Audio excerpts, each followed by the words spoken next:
students, today we will be studying the osteological features of the cervical vertebrae. Now, cervical vertebrae are total 7 in number and we can classify them as typical and atypical. The typical vertebrae are vertebra number 3 to 6, while atypical are the first, second and the 7th cervical vertebra. Today we will study the typical cervical vertebrae. Now, what we see here are typical cervical vertebrae. Now, let us just quickly revise the parts of a vertebra: the body and the vertebral arch. Vertebral arch is formed by pedicle, laminae, spinous process, and at the junction of the pedicle and the lamina, we have the superior and the inferior articular process and the transverse process. And between the body and the vertebral arch, we have the vertebral foramen. Now, the most striking feature of any cervical vertebra is the foramen transversarium, which is seen as a foramen passing through the transverse process. That helps us in identifying that a vertebra belongs to the cervical region. Now, let us see the specific features of the typical cervical vertebra. As I said, body and vertebral arch. The body is smallest amongst all vertebrae. It is narrow anteroposteriorly as compared to the transverse diameter. The body has 4 surfaces: superior surface, inferior surface, an anterior surface and a posterior surface. The superior surface is concave from side to side with upward projecting lip on each side. This surface is related to the intervertebral disc. The inferior surface is convex from side to side. Its anterior border projects downwards, can be better visualized like this. The anterior border of the inferior surface projects downwards to cover up or hide the intervertebral disc. This inferior surface is also related to the intervertebral disc below. The anterior surface of the body provides attachment to the anterior longitudinal ligament in the midline and to the longus colli muscle on either side of the midline. The posterior surface has a number of foramens for the basivertebral veins. Its superior and inferior margins provide attachment to the posterior longitudinal ligament. We then go on to study the vertebral foramen. It is large and triangular in shape, bigger than the body of the vertebra. Next, we go on to study the vertebral arch, comprised of pedicle, laminae, superior and inferior articular processes, transverse process and the spinous process. The pedicles are directed backwards and laterally, and it is this direction, backward and lateral direction of the pedicle, which is responsible for the triangular shape of the vertebral foramen. Above and below, the pedicles show the superior vertebral notch and the inferior vertebral notch, and these two notches are equal in size. Next, we study the laminae. These are long and narrow. The superior border is thinner than the inferior border.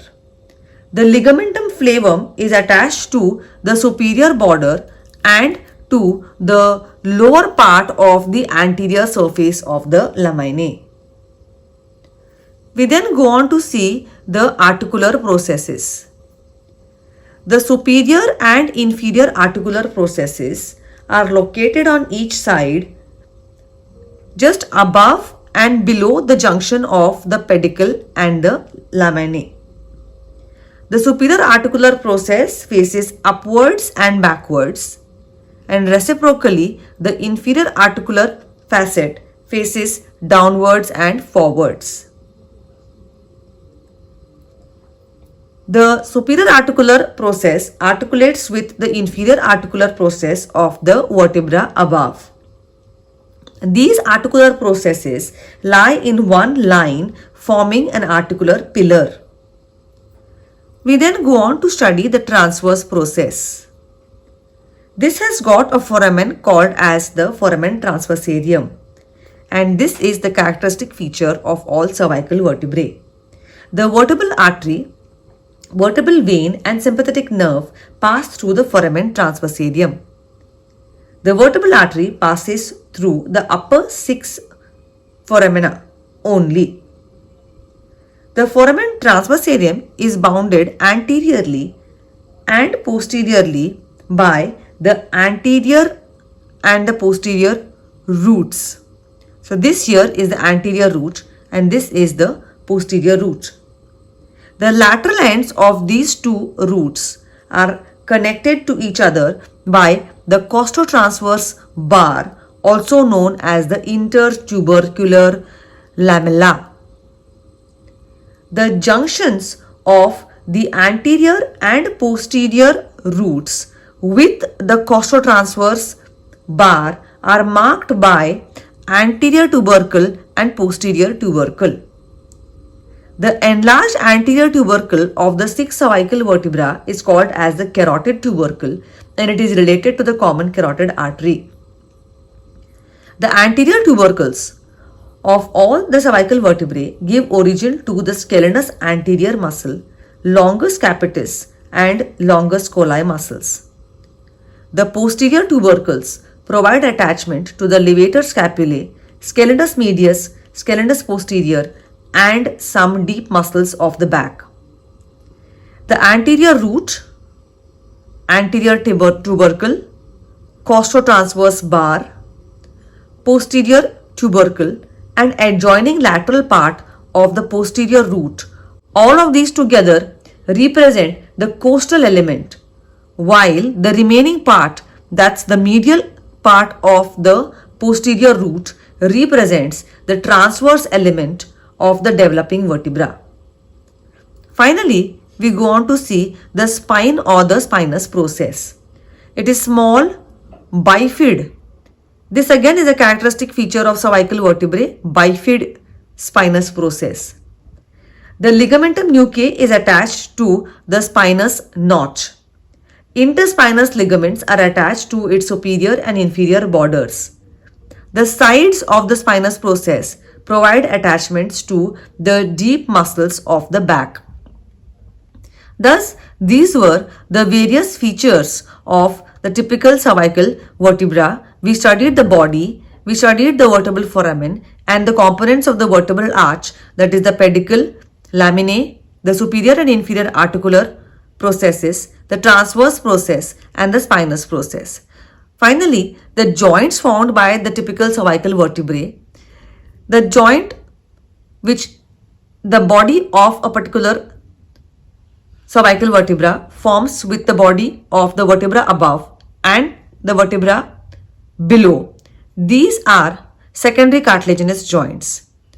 The other joints are the joints which superior articular process of one vertebra forms with the inferior articular process of the vertebra above, and similarly the inferior articular process of a cervical vertebra which forms a joint with the superior articular process of the vertebra below. These are plain synovial type of intervertebral joints. Thus, we have studied all the features and joints formed by the typical cervical vertebrae. Thank you.